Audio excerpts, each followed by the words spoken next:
परिवर्तनवादी विचारसरणीच्या सर्व थोर महापुरुषांना आणि मातांना मी प्रेमाने अभिवादन करतो।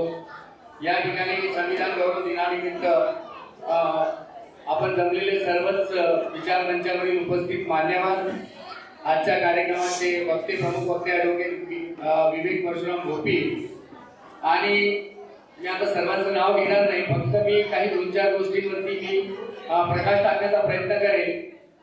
एकदा थोडं जोरात नारा होऊ दे, जय संविधान, जय संविधान, जय शिवराय, जय भीम, जय भीम। हा उत्साह 5 मिनिटं फक्त तुम्ही कायम राहूया। थोडा वेळ मी तुमचा घेईल, जास्त वेळ घेणार नाही, कारण वक्त्यांनी फार चांगलं प्रबोधन केलेलं आहे। आजचे प्रबोधनकार युवा तरुण प्रबोधनकार ज्यांना म्हणेल ॲडव्होकेट विवेक भोपी यांनी संविधान फार सुंदररित्या आणि संविधान कशा पद्धतीने घडलं, कशा पद्धतीने ती प्रक्रिया म्हणजे संविधान कशा पद्धतीने तयार करण्यात आला, त्याचा इतिहास, त्याचा प्रास्ताविक, त्याच्या संदर्भातील उद्दिष्टे आणि विविध काळातून त्या संविधानाचा ज्या पद्धतीने विकास झाला आणि त्याचे परिणाम दुष्परिणाम सुद्धा वेगवेगळ्या काळातून आजपर्यंत कशा पद्धतीने झाले, त्या संविधानाचे मूल म्हणजे किती, संविधानातील कलम किती होते, कलमासहित सांगून म्हणजे मूळ जे संविधान होतं त्या संविधानामध्ये 395 कलम होते आणि त्यामध्ये 8 जे आहेत अनुसूची आणि 22 विभाग इथपासून तर तुम्हाला आजच्या म्हणजे 2024चं जे संविधान आहे आणि आज तुमच्या हातामध्ये संविधानाचं पुस्तक दिलेलं आहे, त्या संविधानामध्ये म्हटलेलं 106वी घटना दुरुस्ती म्हणजे अतिशय अद्ययावत संविधान तुमच्या हाती आहे। 106व्या घटना दुरुस्तीपर्यंत 2024 पर्यंतचा संपूर्ण कार्यकाळ, संपूर्ण त्या प्रक्रियेची माहिती सर्वच आपल्याला मिळालेली आहे आणि त्याचं महत्त्व सुद्धा आपल्याला समजलेलं आहे आणि त्यातील संपूर्ण महत्त्वाचा गाभा जो आहे तो आपण फक्त मी इथे म्हणजे तुमच्या दृष्टिक्षेपात सांगण्याचा प्रयत्न करेन, कारण या ठिकाणी उपस्थित सर्वच मान्यवर एकूण एक म्हणजे वक्ते आहेत, अनेकांना बोलायचं होतं, मला वाटतं इथं नेते आहेत, कार्यकर्ते आहेत, परंतु काही राहिलेल्या बाबींवरती मी प्रकाश टाकून माझं अध्यक्षीय भाषण मी पूर्ण करेन। सर्वात महत्त्वाचं म्हणजे मी संविधानामध्ये जाणार नाही, कारण त्याचा इतिहास आपण बघितलाय, त्याची आजपर्यंतची जडणघडण आपण बघितलेली आहे, परंतु आजच्या परिस्थितीवरती, कारण ज्यावेळेस आपण एक हे देत होतो पुरस्कार, त्यावेळेस काय नाव दळवी, भरत दळवी यांनी म्हटलं सुद्धा की ईव्हीएम वर बोलायचं होतं। मी त्यांना म्हटलं की ठीक आहे, ईव्हीएम वर आपण बोलू, कारण आपण जी काही म्हणजे संविधान जो आहे तो संविधानाचा नुसतं इतिहासच आपल्याला जाणण्याची गरज नाही, तर त्याची आजची स्थिती काय आहे, आजची परिस्थिती काय आणि संविधानासमोरील आव्हाने काय आहेत ते सुद्धा आपण समजून घेतले पाहिजे, कारण आज संविधान जे आहे ते त्या पद्धतीने आहे का। जसं म्हटलेलं की डॉक्टर बाबासाहेब आंबेडकरांनी सुद्धा म्हटलेलं आहे की ज्याच्या हातामध्ये संविधान जाईल ते संविधान राबवणारी यंत्रणा जर कुचकामी असेल तर हे संविधान सुद्धा कुचकामी पडेल, कुचकामी ठरेल आणि तेच आज होताना आपल्याला दिसते। संविधानासमोरील आव्हाने आपण समजून घेतली पाहिजे मित्रांनो, कारण आज संविधानाची पायमल्ली होते, संविधानाची हत्या, जसं यांनी सांगितले की मतदानाच्या माध्यमातून तुम्ही आम्ही हत्या करतोय, त्याच पद्धतीने एक यंत्रणा सुद्धा या ठिकाणी आहे जी या संविधानाची म्हणजे पायमल्ली करते। त्या समोर संविधानाला जे आहे आपण म्हणतोय की संविधान बदलण्याची प्रक्रिया आहे, परंतु अनेक केस लॉ झालेले आहेत आणि संविधानामध्ये अनेक गोष्टी आहेत। जर आपण समजून घेतलं थोडक्यात मी तुमच्या म्हणजे राहिलेल्या काही गोष्टी मी सांगण्याचा प्रयत्न करेन की संविधान काय।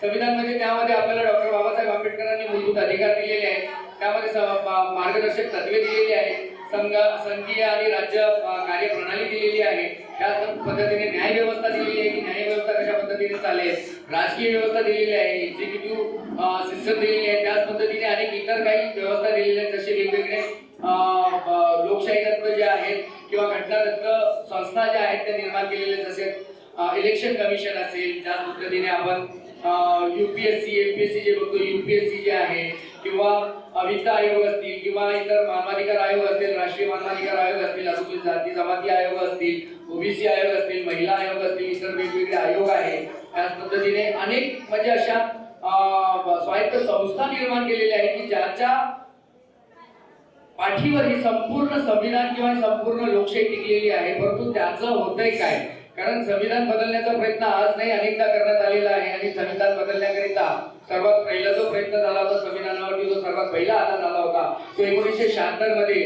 त्यामध्ये सुप्रीम कोर्ट आणि माननीय सर्वोच्च न्यायालयाने क्लिअर केलं होतं गोलकनाथ केस मध्ये की संविधानाच्या म्हणजे चौकट बदलता येत नाही, संविधानामध्ये बदल करता येतो, संविधान लवचिक आहे, परंतु संपूर्ण संविधान किंवा संविधानाचा जो खाचा आहे किंवा खाका आहे किंवा जे त्याला आपण फंडामेंटल स्ट्रक्चर म्हणतो तो बदलता येत नाही. अशा पद्धतीचं म्हटल्यानंतर आता संविधान बदलण्याचा प्रयत्न केला जात नाही. अनेकदा आणखी काही बरेचदा संविधान बदलण्याचा प्रयत्न केला जातो, परंतु सर्वोच्च न्यायालय आणि उच्च न्यायालयामध्ये ते टिकत नाही.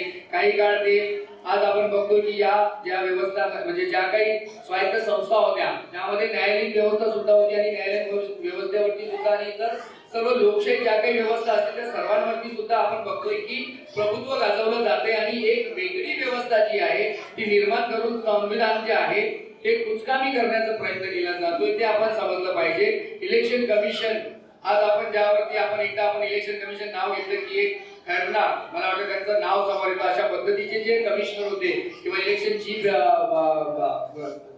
कमिशनर असायचे तशा पद्धतीचे आताचे कमिशनर बघा जे काही सत्ताधारी पक्ष असतील ते त्यांना पाहिजे तशा पद्धतीची व्यवस्थेतील तसे लोक ते निवडतात आणि सर्वांसमोर निवडतात, त्याला कोणीही विरोध करत नाही. हे का होतंय कशासाठी होते ते आपण समजून घेत नाही. आज आपण नावं बदलली जातात, आज स्वायत्त संस्थांची जी आहे स्ट्रक्चर बदलली जातात, आज संविधानाला बगल देऊन आज UPSC ची परीक्षा न घेता सुद्धा म्हणजे मागच्या दाराने एंट्री दिली जाते आणि आज एखादा कलेक्टर जो आहे आपण म्हणतो किंवा IAS ऑफिसर जो आहे त्याला फार परिश्रम करून जे आहे ती परीक्षा पास करून मग तो तहसीलदार होतो, नंतर BDO होतो, त्यानंतर कलेक्टर होतो, कमिशनर होतो, त्यानंतर तो पुढे जातो, मंत्रालयात जातो राज्याच्या केंद्राच्या आणि त्यानंतर तो म्हणजे सचिव बनतो किंवा प्रधान सचिव बनतो एखाद्या मिनिस्ट्रीचा किंवा विभागाचा. आज तो जो आहे डायरेक्ट बदल देऊन तो मागच्या दाराने त्याला प्रवेश दिला जातो. अशा पद्धतीची व्यवस्था निर्माण केली जाते. एक पॅरलल लाईन जसं मी मागे सुद्धा म्हटलं होतं की बिरबलचा अकबर बिरबलचा एक किस्सा आहे त्यामध्ये म्हटलं होतं बघा की एक बिरबलला जी आहे एक रेष अशी ओढवून दिली जाते आणि त्याला सांगितलं जातं की ही रेष जी आहे याला हात न लावता तू लहान कर. तर त्याच्या बाजूला बिरबल जो आहे तो मोठी रेष ओढतो आणि त्या लहान रेषेला हात न लावता दुसरी मोठी रेषा उभी करून तिला लहान करतो. अशा पद्धतीने एक व्यवस्था जी आहे संवैधानिक व्यवस्थेला एक टक्कर देणारी एक पॅरलल व्यवस्था निर्माण केली जाते आणि संपूर्ण संविधानाची चीरफाड केली जाते, संविधानाची आणि लोकशाहीची हत्या केली जाते. लोकशाही समोरील आपले आव्हाने आपण आता 3 दिवसापूर्वी आलेला निकाल आहे. आज 3 दिवसापूर्वी आलेला जो निकाल आपण बघितलेला आहे आणि त्या दिवशी म्हणजे 6 दिवस 8 दिवस आधी आपण मतदान सुद्धा केलेला आहे. त्याचा निकाल आपण बघतोय अनेक 10 म्हणजे 100तला 90 लोकांना जर विचारले तर ते म्हणतील की अरे असं कसं झालंय. म्हणजे 10 लोक ते फक्त जे आहेत ते म्हणतील की नाही बरोबर आहे किंवा काही ते सुद्धा पोपटपंची करणारे ते तशा पद्धतीचे चमचे आहेत ते जे म्हणतात की नाही ते बरोबर आहे असं झालंय तसं झालंय त्याच्यावरती पाया घालणारे किंवा पांघरून घालणारे.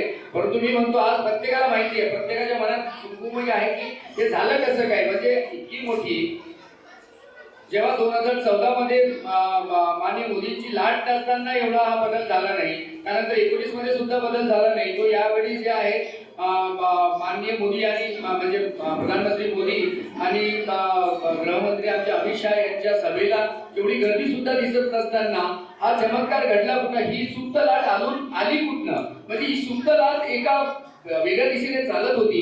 हे कशी काय चालत होती कोणालाच कळली नाही. या राज्याच्या पत्रकारांना सुद्धा ही सुप्त लाट दिसली नाही. म्हणजे ही होती कुठं आणि आली कशी. म्हणजे झालं काय नेमकं काय. आधी आपण बघत होतो की EVM घोटाळे आपण बघितलेले आहेत की EVM मध्ये आपण अनेकदा ओरडायचो की EVM मध्ये एक बटन दाबला तरी कुठलाही बटन दाबलं तरी एकच याला मत जाते. अशा पद्धतीच्या काही घटना काही वेळेस EVM हॅक केले जात होते वेगवेगळ्या. पण यावेळेस तर EVM चक्क बदलल्यासारखी म्हणजे परिस्थिती आपल्या समोर आलेली आहे की काही मंत्र्यांच्या घरी सुद्धा EVM आपल्याला दिसले. नागपूरमध्ये EVM सापडले. काही जे उमेदवार होते उभे होते त्यांच्या घरी जे आहेत ते EVM मशीन्स जे आहेत त्यांच्या गाडीमध्ये सापडले. त्या गाडीमध्ये सापडलेल्या यंत्रणेमध्ये म्हणजे आपल्याला सरळ सरळ आपण प्रश्न विचारतोय इलेक्शन कमिशनला त्याला साधा सुद्धा उत्तर देत नाही की त्याचं झालं काय, ते कसे काय त्यांच्या गाडीमध्ये आले. एक वेळा 2009चं पार्लमेंटरी इलेक्शन जे आहे सुरू असताना मी स्वतः ते इलेक्शन वॉच आम्ही करत होतो आणि त्यावेळेस मतदारांना आमिष दाखवले जात असतील किंवा त्यांना लाच दिली जात असेल किंवा इव्हन एखादी मतदाराला प्रलोभन देणारी योजना सुद्धा कोणी काढली असेल सत्ताधारी पक्षातील शासनाने, त्यावेळेस कुठलंही सरकार असेल मी म्हणेल, परंतु त्याला सुद्धा आम्ही आक्षेप घेतला तर त्यावरती लगेच इलेक्शन कमिशन रिप्लाय द्यायचं आणि त्यांना उत्तर मागायचं आणि तिथे लगेच जे आहे ते परत इलेक्शन घ्यायचं. या ठिकाणी लाडली बहीण सारख्या योजना ज्या आहेत त्या मतदारांना प्रलोभन देणारी योजना नाही तर काय, ते आदर्श आचारसंहितेचं हनन नाहीये तर काय. आपल्याला हे आपली प्रश्न विचारायला पाहिजे, कारण हे आहे काय. कारण या जर आपण इलेक्शन मध्ये जर बघितलं, कारण ही काय की लोकशाहीची पायमल्ली अशाच पद्धतीने जर चालत असेल तर उद्या चालून आपल्याला हे संविधान आपल्याला काही उपयोगाचं नसणार आहे. बाबासाहेबांनी बनवलेलं संविधानाचा आपण ज्यावेळेस गुणगौरव करतोय, ज्यावेळेस आपण म्हणतोय की हा संविधान आम्ही डोक्यावर घेऊन नाचतोय, आम्ही आमच्या बापाने लिहिलेला कायदा म्हणतोय, परंतु त्या कायद्याची ज्यावेळेस पायमल्ली होते तर त्याला प्रश्न विचारणार कोण. तुम्ही आम्ही नाही विचारणार तर कोण विचारणार आहे. आणि घाबरायचं कशाला आहे, घाबरताय कोणाला आहे. तुम्हाला संविधानाने दिलेला अधिकार आहे, मूलभूत अधिकार आहे, स्वातंत्र्याचा अधिकार आहे, बोलण्याचा अधिकार आहे, मत व्यक्त करण्याचा अधिकार आहे, तर तो अधिकार तुम्ही वापरायला हवा. तो नुसता काही फक्त गाण्यात म्हणायला किंवा नाचण्याकरिता किंवा डोक्यावर संविधान घेण्याकरिता बाबासाहेबांनी दिलेलं नाही. त्यामुळे आपण त्याचं महत्व समजायला पाहिजे. मताचं सुद्धा त्यांनी सांगितलं तशा पद्धतीने महत्व आपण समजायला पाहिजे, कारण मत आपण देतो. आज खा मटण आणि दाबा बटन ही खरी परिस्थिती आहे. नाहीतर काय, आपण 500 रुपये मी बघितलेलं आहे, मी अनेक बूथवरती जाऊन बघितलेलं आहे. आज मी भिवंडी सारख्या अतिशय रिमोट विभागात जाऊन बघितलेला आहे, कारण भिवंडी हा म्हणजे ठाणे किंवा मुंबई सारख्या प्रगत भागाचा भाग आहे हे सुद्धा समजत नाही, इतकी अधोगती झालेला प्रदेश आहे. त्यानंतर कल्याणमध्ये मी फिरलोय, ठाण्यामध्ये मी फिरलोय, आजूबाजूच्या माझ्या जितक्या परिसरात फिरता येत असेल मी बघितलंय. प्रत्येक बूथ वरती जाऊन तिथं मतदार जे आहेत 200 रुपये, 100 रुपये, 500 रुपये, 1000 रुपये मागतायत. ही काय लाजिरवाणी गोष्ट आहे. अरे म्हणजे तुम्ही कुठं नेऊन ठेवलाय हा देश माझा, कुठं नेऊन ठेवलंय या संविधानाला आणि कुठं नेऊन ठेवलंय तुम्ही या मतदानाच्या अधिकाराला. मतदानाचा अधिकार म्हणजे काय तुम्हाला काय खाऊ वाटलंय का.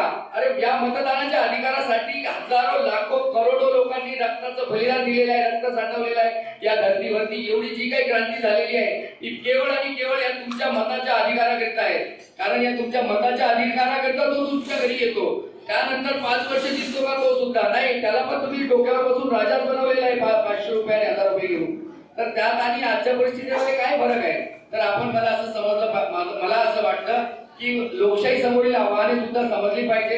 मतदानाचा अधिकार, आता अनेक इलेक्शन असतात, त्रिसूत्री राजकीय व्यवस्था आहे आपल्या ठिकाणी. आपण आत्ताच आपण जे आहे ते लोकसभेचे इलेक्शन आपण दिले, त्यानंतर विधानसभेचे इलेक्शन झाले, त्यानंतर सुद्धा तुमच्या अजूनही मताचा अधिकार आहे. तुमच्या इथे आपण बघतोय की एक वेगळी आणखी व्यवस्था निर्माण केली जाते. वेगवेगळ्या पद्धतीने न्यायालयामध्ये काहीतरी खटले दाखल करून तिथे इलेक्शनच होऊ नये स्थानिक.